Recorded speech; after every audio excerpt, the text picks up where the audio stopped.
ರಾಣಾ ಪ್ರತಾಪ ಸಿಂಹ ಉಪಯೋಗಿಸಿದ ಆಯುಧಗಳು ಇವೆಲ್ಲ.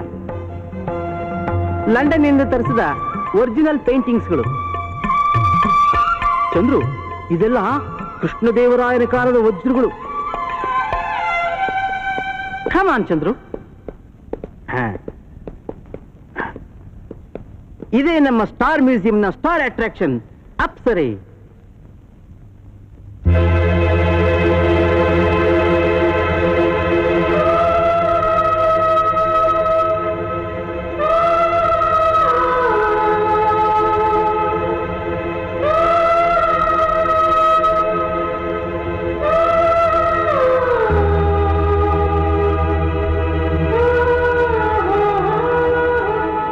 ಫ್ಯಾಂಟಾಸ್ಟಿಕ್. ಸರಿನಾ? ಅಮ್ಮ, ಅದೃಷ್ಟ ಹೊಡೆಯಬೇಕು. ಏನದು?